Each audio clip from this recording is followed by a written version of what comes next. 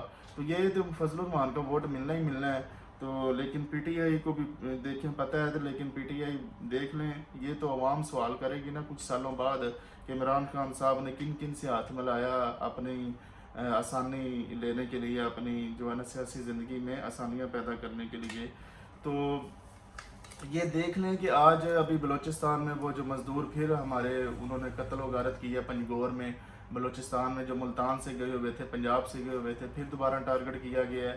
یہ جیسے ان کو پتہ چلتا ہے ہم چائنا کے ساتھ کچھ نہ کچھ کرنے والے ہیں، دشمن پھر حملہ کرتا ہے، ہمیں پھر تعصب جو ہے صوبائی تعصب جو نسلی تعصب سے ہمیں لڑایا جاتا ہے۔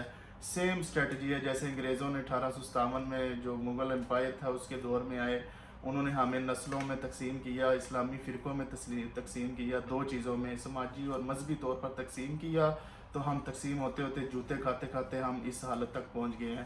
اور آج بھی پاکستان بننے کے بعد بھی ہمیں نسلی صوبائی طور پر اور اسلامی طور پر مذہبی طور پر تقسیم کر رہے ہیں اور سیاسی طور پر بھی تقسیم کر رہے ہیں، اور آج ہم جوتے کھا رہے ہیں۔ تو یہ ہم ایسے ہی کھاتے رہیں گے۔ دیکھیں یہ جو ہے نا شخصیت پرستی سے ہمیں باہر نکل کر ہمیں نظام کی بات کرنی ہوگی، ہمیں وہ لیڈر چاہیے جو عام آدمی کے مسائل کی بات کرے، نہ کہ اپنے سیاسی مخالفین کو گالیاں نکالے، ان کو برا بھلا کہے، ماؤں بہنوں کو برا بھلا کہے، الزام تراشی کرے، ننگی گالیاں دیں۔ تو کیا وہ گنڈا پور نے برات کی اور اس طرح کی ڈھول باجا لے کے انہوں نے بات کی؟ یہ دیکھیں گلی محلے کے تھڑے پہ بیٹھنے والے تھرڈ کلاس لوگ جو ہوتے ہیں، جو نشئی پنگی ہوتے ہیں، جو یار بیلی گلیوں میں کھڑا ہونے والے، اس طرح کے بیانات جب دیتے ہیں یہ لیڈران، تو یہ دیکھیں کہ ان سے آپ کیا ایکسپیکٹ کر سکتے ہیں، وہ عام آدمی کو کیا ڈیلیور کر سکتے ہیں؟ بنجر بنا دیا انہوں نے پشاور کو۔ کے پی کے میں 11-12 سالوں سے انہوں نے کیا کیا ادھر پی ٹی آئی نے؟ بنجر ترین، اتنی be are T metro bus میں وہ اتنی کرپشن اربوں کی، انہوں نے کیا کیا؟ پشاور کی ٹوٹی پھوٹی سڑکیں ہیں، کوئی ادھر صحت کے سہولیات نہیں ہیں، وہ سارا جو کے پی کے اپنا پشاور جو کیپٹل کی بات کر رہا ہوں، ان کی عوام اسلام آباد اور ادھر راولپنڈی میں آتی علاج کاروانے کے لیے اور تعلیم حاصل کرنے کے لیے، نہ ادھر تعلیمی ادارے ہیں ایڈوانس، نہ ادھر صحت کے ہاسپٹلز ایڈوانس۔ ادھر کیا عمران خان نے کیا ہے؟ صرف وہ خود بھی وزیر اعظم تھا، پنجاب کو برباد کیا 3.5 سالہ میں، کرپشن کا راج اتنا زیادہ رہا ملک کی تاریخ میں سب سے ہائی۔ تو یہ پاکستان میں جو یہ اسٹیبلشمنٹ نے تینوں پارٹیاں بنائی ہے، یہ پیپلز پارٹی، نون لیگ اور پی ٹی آئی، ان تینوں کو بند کرنا ہوگا، پابندی لگانی ہوگی۔ اور جو الیکشن کمیشن میں رجسٹرڈ سیاسی جماعتیں ہیں جو عام عوام نے بنائی ہے، جن کے پیچھے کوئی اسٹیبلشمنٹ نہیں، اور جن کا ویژن صرف ایک قومیت ہے، ایک قومی لیول کی جماعتیں ہیں، نہ کہ علاقائی جماعتیں ہیں، صرف ان کو پروان چڑھایا جائے، ان کو موقع دیا جائے۔ اگر ان کے پاس وسائل نہیں ہے تو ریاست وسائل مہیا نہیں کریں، لیکن جو پی ٹی وی ہے، پی ٹی وی ساری سیاسی جماعتیں جو چھوٹی ہیں ان کے لیے آئیں اور اپنے ایجنڈے پیش کریں اور ایکسپرٹ کو بٹھائیں کہ پاکستان کیسے ٹھیک ہوگا۔ تو یہ چیزیں ہیں۔ آپ عمران خان کی رہائی ہمارا مسئلہ نہیں ہے، شہباز شریف کی وزارت عظمیٰ، نون لیگ کی، پیپلز پارٹی کی اقتدار ہمارا مسئلہ نہیں ہے۔ ہمارا مسئلہ ہے یہ جو ہمارے مسائل ہیں، جو آئے روز نئے ٹیکسز لگ رہے ہیں، ریئل اسٹیٹ کی دیکھیں آپ، اتنی سوسائٹیز پاکستان میں بن رہی ہیں، نمبر 1 بزنس ہے کہ آج تک ریئل اسٹیٹ کے سیکٹر کو ریگولیٹ کرنے کے لیے کوئی اتھارٹی نہیں بنائی گئی۔ جیسے ایک میڈیکل کا شعبہ ہے، پی ایم ڈی سی ایک شعبہ ہے، انجینئرنگ کے شعبے کو پاکستان میں پی ای سی دیکھتی ریگولیٹ کرتی ہے، یہ پاکستان کے ریئل اسٹیٹ سیکٹر کو کون ریگولیٹ کرتا ہے؟ یہ اس کے لیے جو ہے وہ ریگولیٹ اتھارٹی ہونی چاہیے جو کہ پوری ایک ان کے قوانین اور کوڈز ان پر فالو کیا جائے، تاکہ یہ جو بلیک منی کماتے ہیں، یہ دھندا چل رہا ہے، یہ اس میں حکومت بھی شامل ہوتی ہے، حکومت کے لوگ، وزیر مشیر، وزیر اعظم شامل ہوتے ہیں، تو پھر نیچے بیوروکریٹ یا جو ملٹری بیوروکریسی یا سول بیوروکریسی، ان کی کیا مجال ہے کہ وہ اس دھندے میں شامل نہ ہوں؟ تو یہ ایک سسٹم چل رہا ہے، دیکھیں یہ کب تک دھندا چلتا ہے۔ مجھے اجازت ہے، اللہ نے کے بعد۔